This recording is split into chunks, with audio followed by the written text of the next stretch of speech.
శ్రీ గురుభ్యో నమః. ద్వాదశాధ్యాయ ప్రారంభంలో అర్జునుడు పరమాత్మను ఏవం సతతయుక్తాయే భక్తాస్త్వాం పర్యుపాసతే ఏ చాప్యక్షరమవ్యక్తం తేషాం కే యోగవిత్తమాః అని ప్రశ్న వేశాడు. నీవు చూపించినటువంటి విశ్వరూపము మొదలైనటువంటి రూపాలలో ఉపాసన చేసేవారు కొంతమంది ఉన్నారు. కొంతమంది ఏ ఇంద్రియాలతో తెలుసుకోలేని, ఏ రకమైనటువంటి వినాశము వికారము మొదలైనవి లేనటువంటి పరమాత్మతత్వంగా నిన్ను తెలుసుకుంటూ ఉంటారు. కొంతమంది నిన్ను ఉపాసిస్తున్నారు, కొంతమంది నిన్ను తెలుసుకోవాలనే ప్రయత్నం చేస్తున్నారు. వీరిద్దరిలో ఈ రెండు రకాల సాధకులలో ఎవరు శ్రేష్ఠులు, ఎవరి మార్గం ఉత్తమం అని ప్రశ్నించాడు. ఆ ప్రశ్నకు సమాధానం పరమాత్మ వేరే విధంగా చెప్పదలిచాడు. ఆ వేరే విధమైనటువంటి సమాధానానికి నాందిగా ముందు ఉపాసన చేసుకునేవారు శ్రేష్ఠులు అని ఒక మాటలో తేల్చి చెప్పేశాడు. నన్ను సగుణ రూపంలో ఉపాసన చేసుకునేవారు శ్రేష్ఠులు. ఎందుకు శ్రేష్ఠులు, రెండవ రకం వారు ఏ రకమైనటువంటి సాధన చేసుకుంటారో ఇవన్నీ క్రమంగా చెప్తాను. ప్రాథమికంగా ఈ మాటను దృష్టిలో ఉంచుకో అని మయ్యావేశ్య మనో ఏమాం నిత్యయుక్త ఉపాసతే శ్రద్ధయా పరయోపేతాః తేమే యుక్తతమా మతాః అని చెప్పాడు.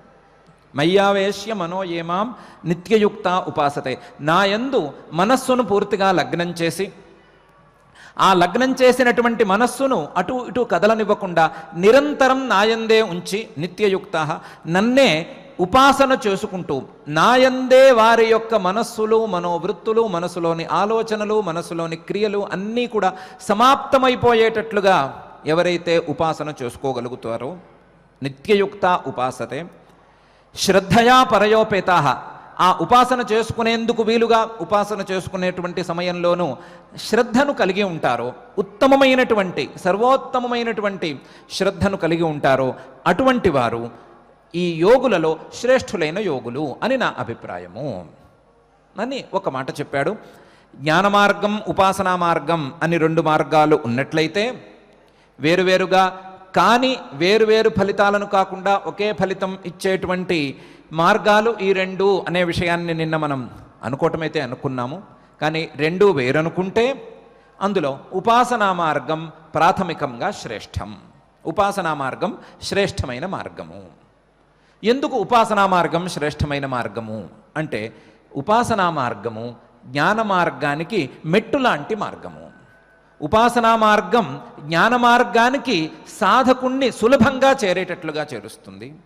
సాధకుడి యొక్క ఏకాగ్రతను పెంచి సాధకుడిలో ఉండేటువంటి బుద్ధి దోషాలన్నిటినీ తొలగించి సాధకుణ్ణి జ్ఞాన మార్గంలోకి సులభంగా ప్రవేశపెడుతుంది. అందువలన ఉపాసనా మార్గము శ్రేష్టము. ఉపాసనా మార్గం ఇంత జ్ఞాన మార్గంలోకి సులభంగా ప్రవేశపెడుతుంది.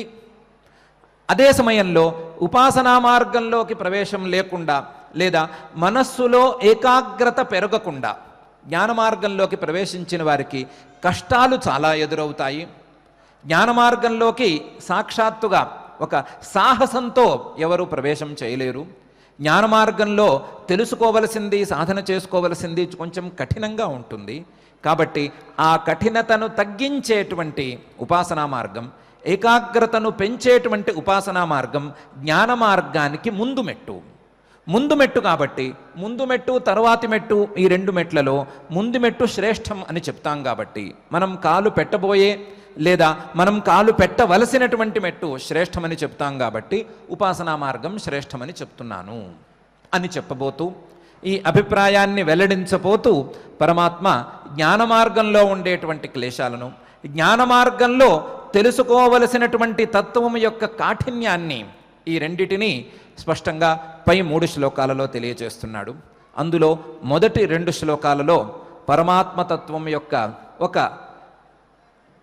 ఆవిష్కరణను, పరమాత్మతత్వంలో ఒక కొత్తదనాన్ని ఆవిష్కరిస్తూ పరమాత్మతత్వాన్ని ఈ శ్లోకంలో చెప్పబోతున్నాడు. ఏ త్వక్షరమనిర్దేశ్యం అవ్యక్తం పర్యుపాసతే సర్వత్రగమచింత్యంచ కూటస్థం అచలం ధ్రువం అని. ఇది పరమాత్మతత్వానికి ఒక 7 విశేషణాలతో కూడినటువంటి వివరణ ఈ శ్లోకంలో పరమాత్మ ఇస్తున్నాడు. ఏమనిస్తున్నాడు?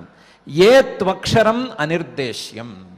అక్షరం, ఏ రకమైనటువంటి వినాశ సంపర్కము లేనటువంటి పరమాత్మతత్వం. అక్షరం అనే శబ్దంతో పరమాత్మ చాలాసార్లే ఇప్పటికీ పరమాత్మతత్వాన్ని గురించిన ప్రస్తావన చేసుకుంటూ వచ్చాడు. వినాశము లేనటువంటి పరమాత్మతత్వం అక్షరం. అనిర్దేశ్యం, ఆ పరమాత్మతత్వంలో ఉండేటువంటి ఒక విశేషం, ఏ శబ్దంతోనూ ఏ రకమైనటువంటి పదజాలంతోనూ ఆ పరమాత్మతత్వాన్ని ఎవరూ స్పష్టంగా పేర్కొనలేరు. స్పష్టంగా ఆ పరమాత్మతత్వం గురించిన వివరణను శబ్దంతో ఇవ్వలేరు.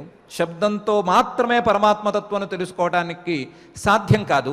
శబ్దం లేకుండా పరమాత్మతత్వాన్ని తెలుసుకునేందుకు కూడా వీలు లేదు.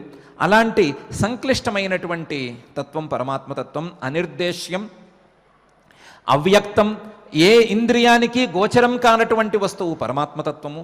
అవ్యక్తం, అటువంటి అవ్యక్తాన్ని పర్యుపాసతే, ఉపాసన చేసుకుంటున్నారు.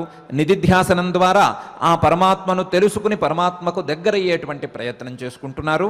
పర్యుపాసతే, ఆ పరమాత్మతత్వం సర్వత్రగం, అన్ని చోట్ల వ్యాపించి ఉన్నది. ప్రతి వస్తువును వ్యాపించి ఉన్నది, ప్రతి చోటును ప్రతి కాలాన్ని వ్యాపించి ఉన్నది. అన్ని చోట్ల ఉండేది, అన్ని కాలాలలోనూ ఉండేది. సర్వత్రగం, అచింత్యంచ, మనస్సుతో ఆలోచించటానికి వీలు లేనటువంటి తత్వం పరమాత్మతత్వం. సర్వత్రగం, అచింత్యంచ, కూటస్థం, అది ఏ రకమైనటువంటి మార్పు లేని నిజమైనటువంటి తత్వం. మార్పు లేని తత్వం కాబట్టి, కూటస్థమైనటువంటి తత్వం కాబట్టి, అచలం, కదలిక లేని వికారము లేనటువంటి తత్వం. అచలం కాబట్టి, వికారము లేదు, కదలిక లేదు కాబట్టి ధ్రువం, శాశ్వతమైన నిత్యమైనటువంటి వస్తువు ఆ పరమాత్మతత్వం. ఇటువంటి పరమాత్మతత్వాన్ని తెలుసుకోవటానికి ప్రయత్నం తెలుసుకుని ఆ పరమాత్మకు దగ్గరయ్యేందుకు ప్రయత్నం చేసుకుంటున్నారు. ఇది జ్ఞాన మార్గంలో ఉండేటువంటి సాధకులు చేసుకునేటువంటి ప్రయత్నం. జ్ఞాన మార్గంలో ఉండేటువంటి సాధకులు పరమాత్మతత్వాన్ని వేదాంత వాక్యాల ద్వారా విన్న తత్వంలో ఉండేటువంటి సందేహాలను మననం ద్వారా తొలగించుకుని, మననం ద్వారా తెలుసుకుని దృఢం చేసుకున్నటువంటి ఆ తత్వాన్ని నిలబెట్టుకునేందుకు నిధిధ్యాసనం అనేటువంటి ప్రక్రియను అనుసరిస్తారు. ఆ నిధిధ్యాసన ప్రక్రియ ద్వారా మళ్ళీ మళ్ళీ పరమాత్మనే చింతించడం ద్వారా ఇతర వస్తువులను మనసులోకి రానియకుండా, ఇతర వస్తువుల యొక్క దృష్టి మనసులోకి రాకుండా చేసుకునే ప్రయత్నం ద్వారా పరమాత్మ యొక్క తత్వజ్ఞానాన్ని పొందేందుకు ప్రయత్నం చేసుకుంటారు. ఆ ప్రయత్నం సఫలమైన తరువాత పరమాత్మను తెలుసుకుంటారు. పరమాత్మను తెలుసుకోవటం ద్వారా పరమాత్మకు దగ్గరవుతారు. ఇది జ్ఞాన మార్గంలో ఉండేటువంటి సాధకులు సాధించేటువంటి తీరు. ఇది చాలా సంక్లిష్టమైనటువంటి తీరు. వారు ఏ రకమైనటువంటి పరమాత్మతత్వానికి దగ్గరవ్వాలని ప్రయత్నం చేస్తున్నారు, ఏ రకమైనటువంటి పరమాత్మతత్వాన్ని తెలుసుకోవటానికి ప్రయత్నం చేస్తున్నారు అంటే, ఆ పరమాత్మతత్వం అక్షరం. అక్షరం అనే శబ్దాన్ని మనం చాలాసార్లే విన్నాము. వినాశము లేనటువంటి పరమాత్మతత్వం.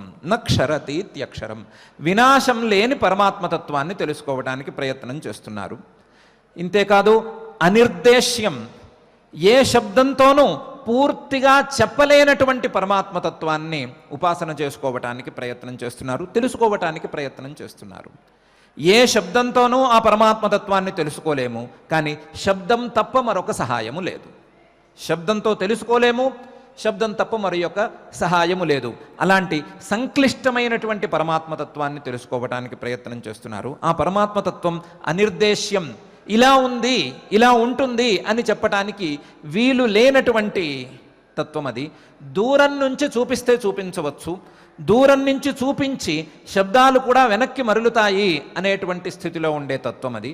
కాబట్టి అనిర్దేశ్యమైన తత్వం అక్షరం. అనిర్దేశ్యం, అనిర్దేశ్యమైన తత్వం అవటానికి కారణం ఆ పరమాత్మతత్వం అవ్యక్తం. ఏ ఇంద్రియానికి ఈ పరమాత్మతత్వం తెలియదు. ఏ ఇంద్రియానికి, కన్ను కావచ్చు, ముక్కు కావచ్చు, నోరు కావచ్చు, ఏ ఇంద్రియమూ సరే ఈ పరమాత్మతత్వాన్ని తెలుసుకోలేదు. ఇంద్రియం తెలుసుకోలేని తత్వాన్ని శబ్దం కూడా సరిగ్గా చెప్పలేదు. కాబట్టి ఇది పరమాత్మతత్వం అవ్యక్తం గనుక. అవ్యక్తం ఇంద్రియాలకు కూడా లొంగనిది, ఇంద్రియాలకు కూడా కారణమైనది కాబట్టి ఈ అవ్యక్తమైనటువంటి పరమాత్మతత్వాన్ని ఇటు శబ్దం కూడా సరిగ్గా చెప్పలేకపోతోంది. అనిర్దేశ్యం, అవ్యక్తంగా ఉండేటువంటి పరమాత్మతత్వం అది. అటువంటి తత్వం సర్వత్రకం, అంతా కూడా వ్యాపించి ఉండేటువంటి తత్వం, సర్వత్రా వ్యాపించి ఉండే తత్వం. ప్రతి వస్తువు యందు, ప్రతి వస్తువు లోపల బయట అన్ని చోట్ల కూడా వ్యాపించి ఉండేటువంటి తత్వం అది సర్వత్రకం. సర్వత్రకం అయినందువలన ఈ పరమాత్మతత్వం లేదు అనటానికి కూడా వీలు లేదు. కానీ అదే సమయంలో ఈ పరమాత్మతత్వం అవ్యక్తంగా ఉంది కాబట్టి, ఏ రకమైనటువంటి ఇంద్రియానికి అది లొంగటం లేదు కాబట్టి, ఇంద్రియాలతో ఆ పరమాత్మతత్వాన్ని తెలుసుకోలేకపోతున్నాం కాబట్టి అచింత్యంగా కూడా ఉన్నది. మనస్సుతో ఆలోచించటానికి వీలు లేకుండా ఉన్నది. ఇంద్రియాలతో తెలుసుకున్నటువంటి వస్తువును మనస్సుతో ఆలోచించుకోవచ్చు. ఇంద్రియాలతో ఏ ఏ వస్తువులనైతే మనం లోపలకు తీసుకుని ఆ ఇంద్రియాలతో ఏ వస్తువులనైతే లోపలకు తీసుకుంటామో ఆ వస్తువుల గురించిన ఆలోచనలను మనస్సు చేయగలుగుతుంది. కానీ ఇంద్రియాలు ఏ వస్తువు మీదైతే ప్రసరించవో అటువంటి వస్తువును ఆలోచించేటువంటి శక్తి మనసుకు కూడా ఉండదు.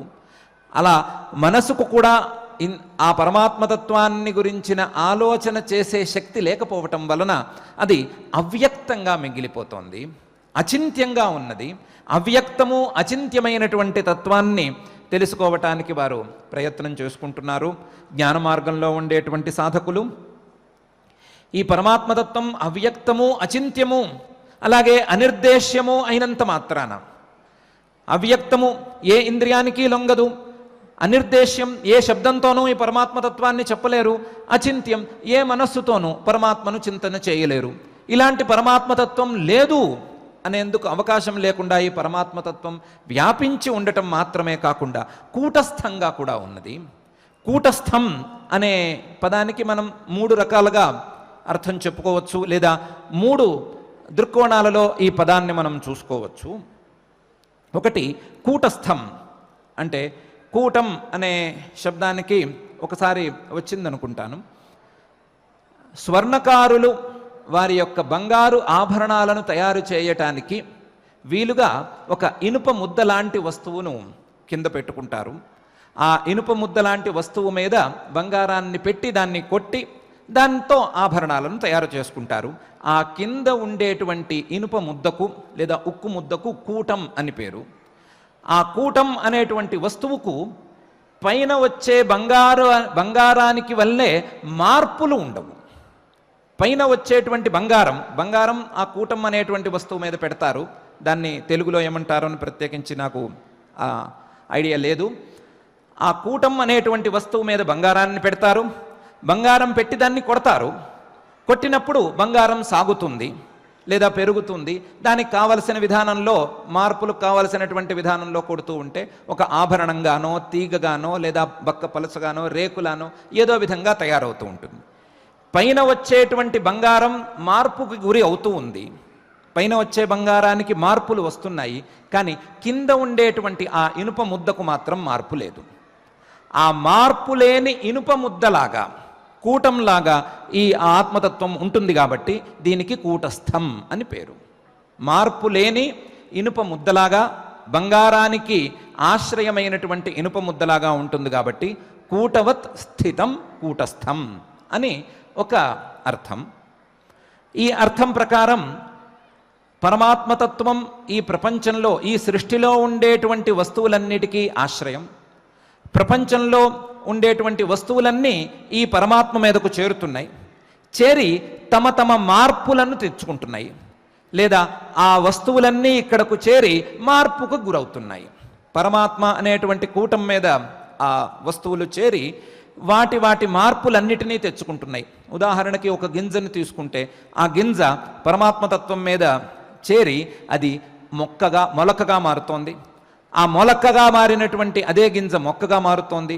మొక్కగా మారిన గింజ మళ్ళీ చెట్టులా మారుతోంది. చెట్టులా మారిన గింజ మళ్ళీ కాయలా మారుతోంది, పండులా మారుతోంది. అలాగే మళ్ళీ గింజలా తయారవుతోంది. కొత్త గింజ వచ్చి దాని మీద కూర్చుంటోంది.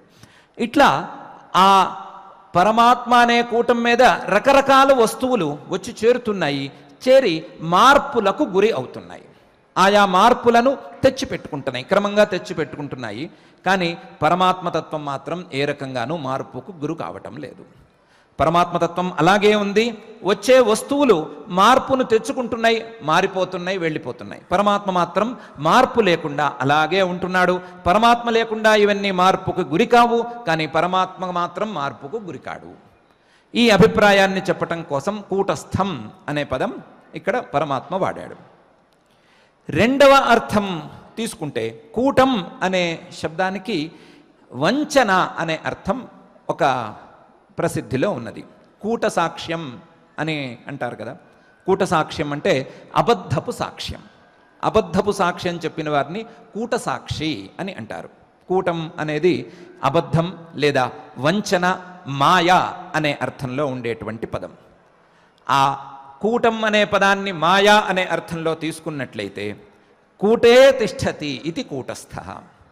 కూటే అంటే వంచనాత్మకమైనటువంటి మాయలో ఉండేటువంటి వాడు, వంచనాత్మకమైనటువంటి మాయను అధిష్టానంగా చేసుకుని ఉన్నటువంటి వాడు, వంచనాత్మకమైనటువంటి మాయను అదుపులో తీసుకుని ఉన్నవాడు అనే అర్థం వస్తుంది.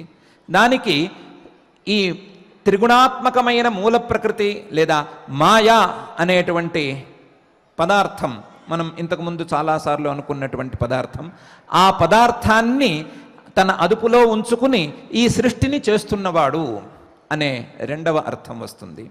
ఈ అర్థంలో కూటస్థః అంటే మాయను అదుపులోకి తీసుకున్నటువంటి పరమాత్మ అనే అర్థం రెండవ అర్థంలో వస్తుంది. మూడవ అర్థంలో కూటం అంటే మనకే తెలిసినట్టుగా కూటమి అని మనం తెలుగులో అన్నట్లుగా ఒక గుంపు లేదా ఒక రాశి అనే అర్థం తీసుకుంటే ఒక రాశిలాగా కనబడి ఉండేటువంటి వాడు. కూటవత్ తిష్టతి ఇది కూటస్థః. రాశిలాగా, వస్తువుల రాశిలాగా కనిపించేటువంటి వాడు, తన యొక్క తత్వంతో కాకుండా వస్తువుల యొక్క రూపంలో కనిపించేటువంటి వాడు అనే అర్థం వస్తుంది. ఈ రకంగా మూడు రకాల అర్థాలను విడిగా కాకుండా ఒక క్రమంలో మనం పేర్చుకోగలిగినట్లయితే ఆయా వస్తువులకు ఆశ్రయంగా ఉండి వస్తువులన్నీ మారిపోతూ ఉండగా తాను మారకుండా ఉండేటువంటి స్వభావం ఉన్నవాడు, ఆ వస్తువులు మార్పు చెందటానికి లేదా వస్తువులు పుట్టటానికి కారణమైనటువంటి త్రిగుణాత్మకమైనటువంటి మూల ప్రకృతిని తన అదుపులో ఉంచుకున్నవాడు, త్రిగుణాత్మకమైనటువంటి మూల ప్రకృతి ద్వారా వస్తువులు మార్పు చెందుతూ ఉండగా, వస్తువులు కొత్త కొత్త వస్తువులు ఏర్పడుతూ ఉండగా ఆ వస్తువుల రాశిగా కనిపించేటువంటి వాడు, తన యొక్క స్వరూపంతో కనిపించనటువంటి వాడు పరమాత్మ. కనిపించనటువంటిది పరమాత్మ తత్వం అని మూడు అర్థాలను కలిపి మనం అర్థం చేసుకోవచ్చు. అలా అర్థం చేసుకున్నప్పుడు ఈ పరమాత్మతత్వం కూటస్థం. కూటస్థం అంటే వస్తువులలాగా మార్పు చెందనిది, వస్తువుల మార్పుకు కారణమైనటువంటి మాయకు ఆశ్రయమైనది, త్రిగుణాత్మకమైనటువంటి మూల ప్రకృతికి ఆశ్రయమైనది, ఆ త్రిగుణాత్మకమైన మూల ప్రకృతి ద్వారా వచ్చినటువంటి వస్తువుల సమూహ రూపంలో భాషించేది. తన యొక్క స్వరూపంతో కాకుండా, పరమాత్మ యొక్క స్వరూపంతో కాకుండా వస్తువుల రూపంతో భాషించేది అనేటువంటి అర్థం ఈ కూటస్థం అనే పదానికి వస్తోంది. ఆ కూటస్థమైనటువంటి తత్వాన్ని తెలుసుకోవటం చాలా కష్టం. కూటస్థమైనటువంటి తత్వం అది తెలుసుకోవటం సామాన్యమైనది కాదు. పరమాత్మ మార్పు లేనటువంటి ఈ మార్పు కలిగినటువంటి ప్రపంచానికి ఆశ్రయమైనటువంటి వాడు అని తెలుసుకోవటం సులభమైనటువంటిది కాదు. పరమాత్మే మాయాంతు ప్రకృతిం విద్యాత్ మాయినంతు మహేశ్వరం అని శ్వేతాశ్వతరోపనిషత్తు చెప్పినట్లుగా త్రిగుణాత్మకమైనటువంటి మూల ప్రకృతే ఈ జగత్తుకు మాయా అనబడేటువంటి మూల కారణం. ఆ మాయకు ఆశ్రయమైనటువంటి వాడు, మాయను తన అదుపులో ఉంచుకున్నటువంటి వాడు పరమాత్మ అని తెలుసుకోవటం సులభమైనటువంటి విషయం కాదు. అలాగే రాసిపోసినట్టు ఉండే వస్తువులు సమూహ రూపంగా కనిపించేటువంటి ఈ ప్రపంచంలో ఆ సమూహాన్ని కాక సమూహానికి ఆశ్రయమైన సమూహం కంటే వేరైనటువంటి పరమాత్మతత్వాన్ని తెలుసుకోవటం కూడా సులభమైనటువంటి పని కాదు.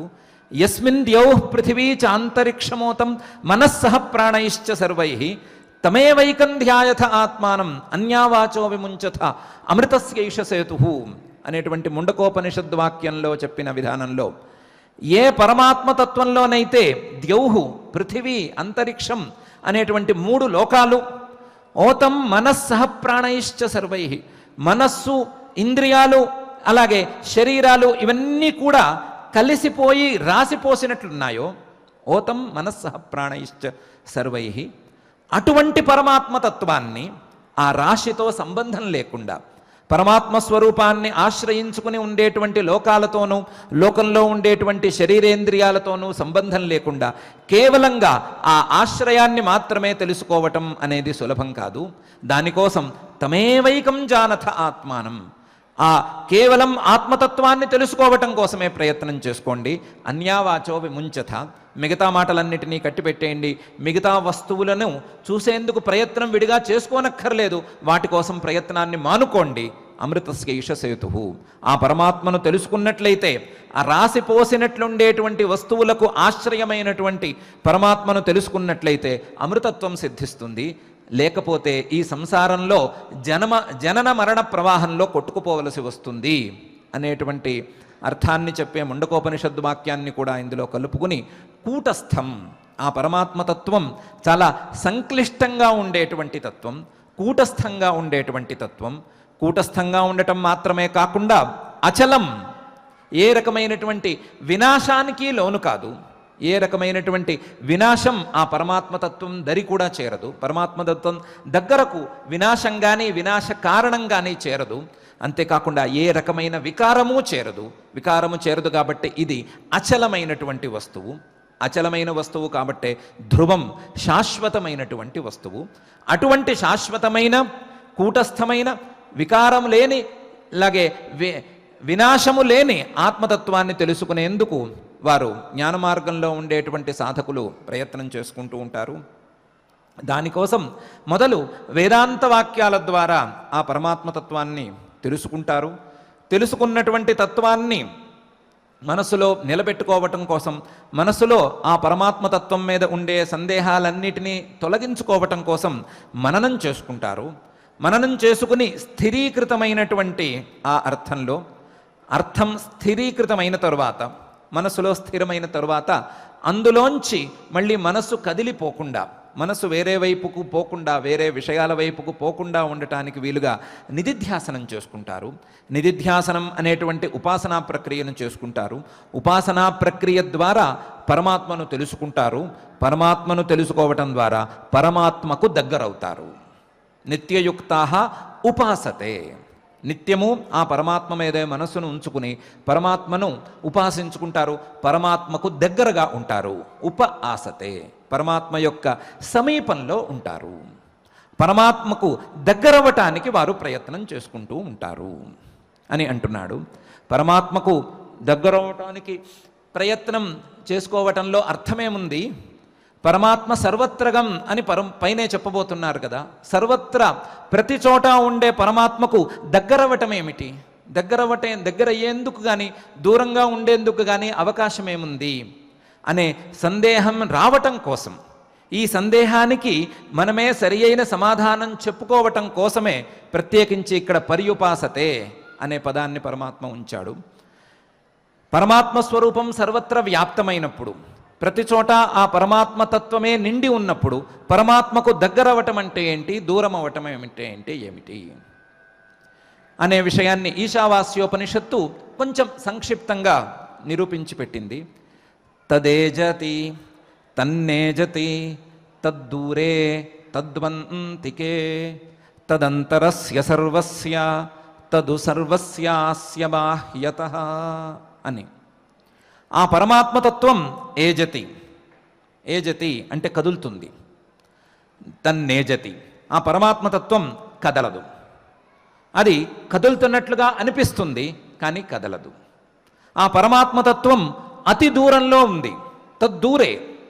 కానీ అదే పరమాత్మతత్వం అంతికే, అంతికే, అదే పరమాత్మతత్వం చాలా దగ్గరగా ఉంది. తదంతరస్య సర్వస్య, ప్రతి వస్తువుకు లోపల అదే పరమాత్మతత్వం ఉన్నది. తదు సర్వస్యాస్య బాహ్యతః, ప్రతి వస్తువుకు బయట కూడా అదే పరమాత్మతత్వం ఉన్నది. లోపల బయట అదే పరమాత్మతత్వం ఉన్నది. పరమాత్మతత్వం కదిలినట్టు అనిపిస్తున్నా అది కదలదు. వాస్తవంగా అదే పరమాత్మతత్వం దూరంలోనూ ఉంది, దగ్గరగానూ ఉంది. అని మంత్రం చెప్తోంది.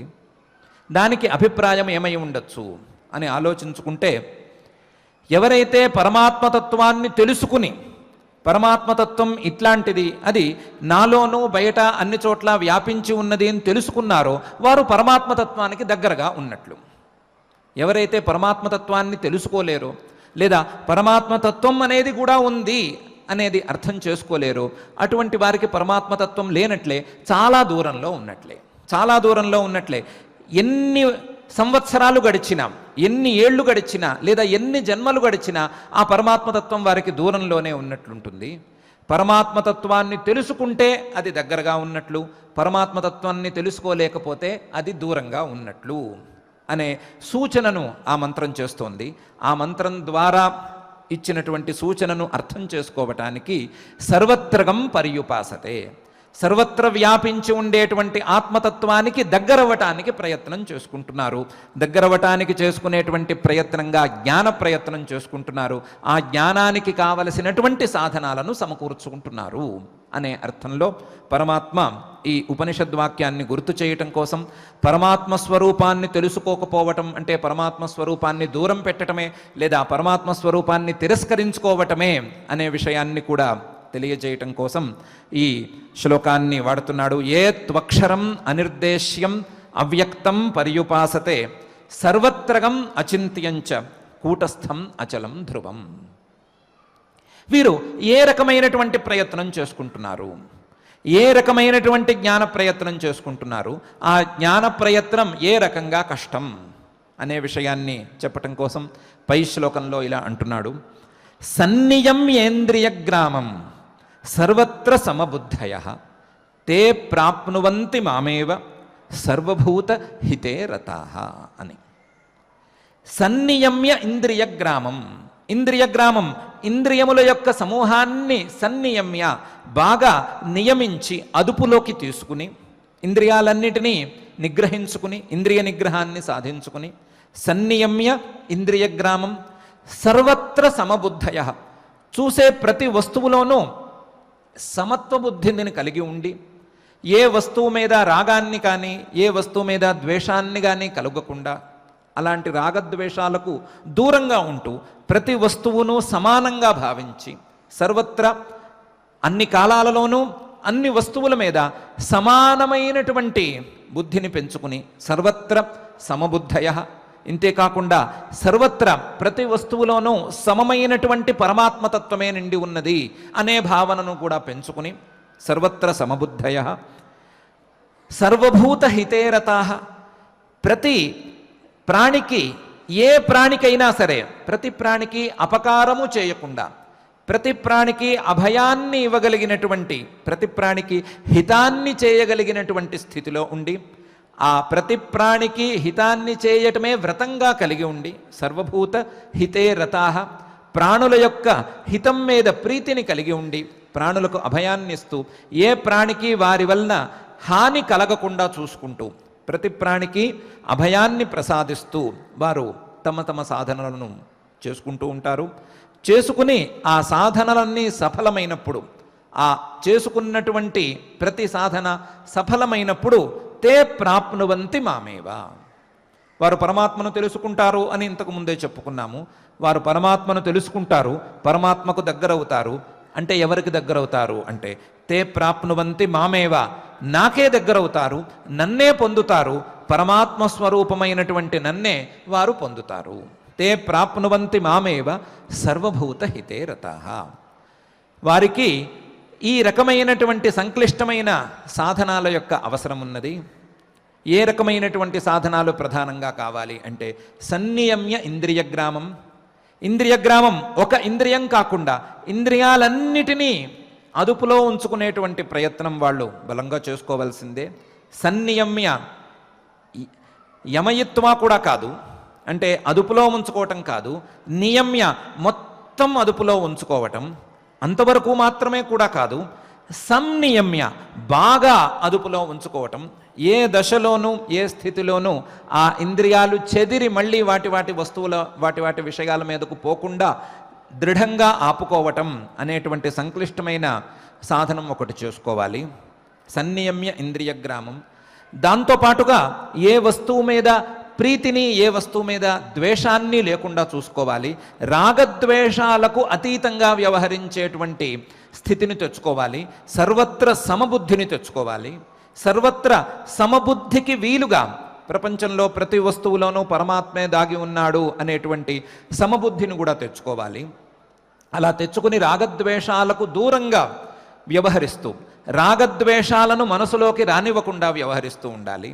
దాంతోపాటు ప్రపంచంలో ప్రాణులన్నిటికీ కూడా అభయాన్ని ప్రసాదించుకోవాలి. ప్రాణులన్నిటికీ కూడా హితాన్ని చేసేటువంటి స్థితిని సంపాదించుకోవాలి. సర్వభూత హితే రతాహ అనేటువంటి మూడో సాధనాన్ని కూడా తెచ్చుకోవాలి. దీంతోపాటు జ్ఞానానికి చేసుకోవలసినటువంటి ప్రయత్నాలన్నీ చేసుకుని తీరాలి. చేసుకున్నట్లయితే వారి యొక్క జ్ఞాన సాధన సఫలమైనప్పుడు వారు పరమాత్మను తెలుసుకుంటారు. పరమాత్మను తెలుసుకోవడం ద్వారా పరమాత్మకు దగ్గరవుతారు. పరమాత్మకు దగ్గరవ్వటం అంటే నన్ను చేరటమే. నేను పరమాత్మను అని పరమాత్మ చాలాసార్లే చెప్పాడు. కాబట్టి పరమాత్మనైనటువంటి నన్ను వారు అప్పుడు చేరగలుగుతారు. తే ప్రాప్నువంతి మామేవ సర్వభూత హితే రతాః అని. ఈ శ్లోకంలో కూడా పరమాత్మ చాలా ముఖ్యమైనటువంటి విషయాన్ని ఒకదాన్ని సూచన చేస్తున్నాడు. సర్వత్ర సమబుద్ధయ అనేటువంటి విషయాన్ని చాలా ముఖ్యంగా పరమాత్మ భావిస్తున్నాడు. సన్నియమ్యేంద్రియ గ్రామం అనే అంశాన్ని చాలాసార్లు ప్రథమ షట్కంలో చెప్పాడు. మొదటి 6 అధ్యాయాల్లో ఇంద్రియ నిగ్రహం గురించిన ప్రస్తావనలను చాలాసార్లు చేశాడు. దాని గురించిన వివరణలను కూడా ఇచ్చాడు. సర్వత్ర సమబుద్ధయ అనే అంశాన్ని కూడా మొదటి 6 అధ్యాయాలలో ప్రస్తావన చేశాడు, వివరించాడు. కానీ ఇక్కడ మరింత విస్తృతమైన రీతిలో దాన్ని అర్థం చేసుకోమని సర్వత్ర సమబుద్ధయ అనే పదం ద్వారా సూచిస్తున్నాడు.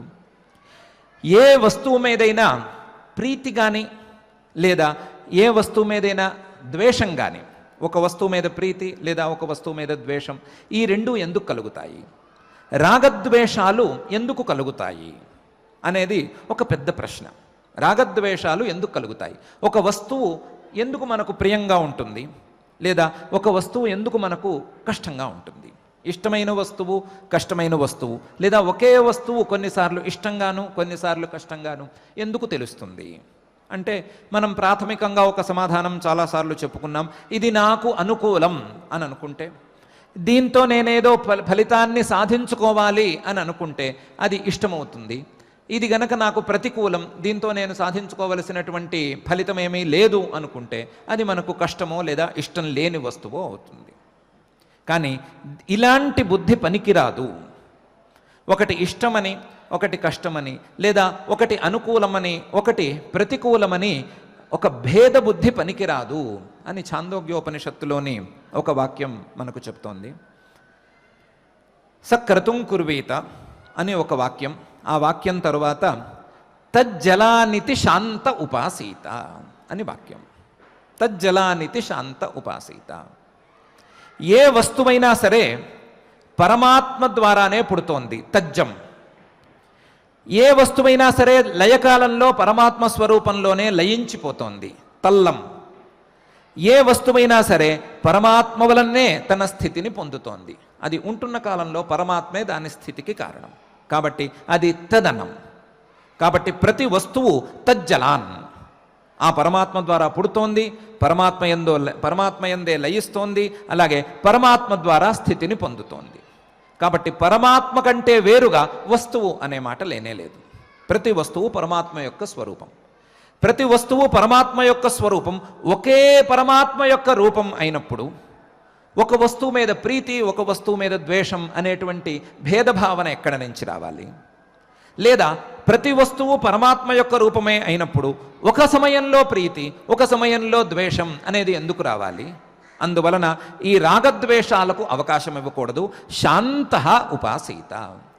మనస్సును శాంతం చేసుకుని, రాగద్వేషాలకు మనస్సును దూరం చేసుకుని, ఆ పరమాత్మ తత్వాన్ని, ఆ వస్తువులలో ఉన్నటువంటి వస్తువులకు కారణమైనటువంటి పరమాత్మ తత్వాన్ని ఉపాసించుకోవాలి. ఆ పరమాత్మ తత్వానికి దగ్గరయ్యేందుకు ప్రయత్నం చేయాలి అని ఛాందోగ్యోపనిషత్తు వాక్యం చెప్తోంది.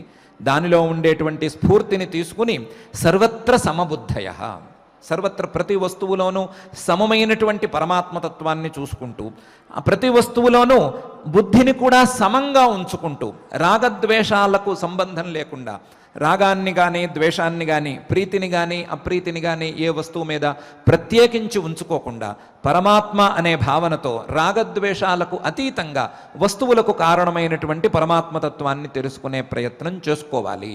ఆ చేసుకోవటానికి సర్వత్ర సమబుద్ధయ అనే సాధనాన్ని వాడుకోవాలి అని పరమాత్మ ప్రత్యేకించి ఇక్కడ ప్రస్తావిస్తున్నాడు. సర్వభూతహితేరతాః అనే అంశాన్ని పరమాత్మ గత అధ్యాయంలోని చివరి శ్లోకంలో చెప్పాడు. నిర్వైర సర్వభూతేషు అనే అంశం ద్వారా ఏ వస్తువు మీద ఏ ప్రాణి మీద వైరభావం ద్వేషభావం లేకుండా, ఏ వస్తువుకైనా ఏ ప్రాణికైనా సరే హాని కలిగించే ఉద్దేశం లేకుండా, ఏ వస్తువుకైనా సరే మన వలన హాని కలగరాదు అనేటువంటి ఉద్దేశంతో ఉండే నిర్వైర స్థితిని సాధించుకోమని అక్కడ చెప్పాడు. దాన్నే ఇక్కడ అనువాదం చేస్తూ సర్వభూత హితే రతాః అని ప్రత్యేకించి చెప్తున్నాడు. ఈ చెప్పిన రెండు అంశాల ద్వారా ఆ సర్వభూత హితం అనేది కూడా చాలా ప్రధానం అని అభిప్రాయపడుతున్నాడు. దానికి తగ్గట్లుగా సర్వత్ర సమబుద్ధిని సాధించుకోమంటున్నాడు. సర్వత్ర సమబుద్ధిని సాధించుకున్న తరువాత రాగద్వేషాలను దాటిన తరువాత ఇంద్రియ నిగ్రహం దానంతటదే అలవడుతుంది అని చెప్తున్నాడు. ఇలాంటి సాధనాలన్నీ సమకూర్చుకుని శ్రవణ మనన నిధిధ్యాసనాల ద్వారా పరమాత్మతత్వాన్ని తెలుసుకుంటే పరమాత్మనైనటువంటి నన్నే పొందుతారు అని ఈ రెండు శ్లోకాలలోనూ పరమాత్మ చెప్తున్నాడు. సన్నియమ్యేంద్రియగ్రామం సర్వత్ర సమబుద్ధయ తే ప్రాప్నువంతి మామేవ సర్వభూత హితే రతాః అనేటువంటి శ్లోకంలో ఈ రకమైనటువంటి సాధనలను చేసుకోవటం కొంచెం సంక్లిష్టమైన ప్రక్రియ అని పరమాత్మ అభిప్రాయపడుతున్నాడు. పరమాత్మ తత్వం కఠినమైన తత్వం. ఆ కఠినమైన తత్వాన్ని అర్థం చేసుకునేటువంటి మార్గం కూడా చాలా కఠినమైనటువంటి మార్గం. ఆ కఠినమైనటువంటి మార్గంలో వెళ్ళి తెలుసుకోవలసినటువంటి కఠినమైన తత్వాన్ని తెలుసుకునే ప్రయత్నం ఎప్పుడూ కఠినంగానే ఉంటుంది. కఠినంగా ఉండేటువంటి మార్గానికి అనువుగా, కఠినమైనటువంటి మార్గానికి చేరేందుకు వీలుగా ముందు ఒక సులభమైనటువంటి మార్గాన్ని, ఉపాసనా మార్గాన్ని పెట్టాము. ఆ ఉపాసనా మార్గం ఆ కఠినమైనటువంటి మార్గాన్ని సులభం చేస్తుంది కాబట్టి ఉపాసనా మార్గం ముందుంది. ముందున్నటువంటి ఉపాసనా మార్గం, కఠినమైనటువంటి మార్గాన్ని సులభం చేసేటువంటి ఉపాసనా మార్గం శ్రేష్టమైనటువంటి మార్గం అని నా అభిప్రాయం అని శ్లోకంలో చెప్పాడు. ఆ శ్లోకంలో చెప్పినటువంటి అభిప్రాయాన్ని, ఆ పరమాత్మతత్వం యొక్క కాఠిన్యాన్ని, ఆ మార్గంలో ఉండేటువంటి కాఠిన్యాన్ని, ఈ రెండిటిని కూడా రెండు శ్లోకాలలో చూపించాడు. మరొకసారి పరమాత్మతత్వజ్ఞానంలో ఉండేటువంటి కాఠిన్యాన్ని చూపించి ఉపాసనా మార్గం ఎందుకు తను శ్రేష్టమన్నాడో నిరూపించబోతున్నాడు. ఈ విధంగా రెండు మార్గాలుగా కనిపించేటువంటి ఇవి ఒకే తత్వాన్ని తెలుసుకోవటానికి ఉపయోగించేటువంటి రెండు మార్గాలు. విభిన్నమైనటువంటి మార్గాలు కావు, ఒకటే మార్గం. మార్గంలో మొదటి మెట్టు రెండవ మెట్టు, లేదా మొదటి సోపానం రెండవ సోపానం, ఇంతే తేడా. ఈ సోపానాలలో మొదటి సోపానం శ్రేష్టం, మనం కాలు పెట్టగలిగినటువంటి సోపానం శ్రేష్టం కాబట్టి ఉపాసనా మార్గం శ్రేష్టమని అంటున్నాను అని పరమాత్మ అభిప్రాయపడుతున్నాడు. పరమాత్మ అభిప్రాయంలో చెప్పినటువంటి ప్రతి అంశాన్ని, పరమాత్మతత్వం గురించి పరమాత్మ వివరించినటువంటి అంశాన్ని ఎంతో కొంత మనసులోకి ఎక్కించుకునేటువంటి ప్రయత్నాన్ని మనం చేద్దాం.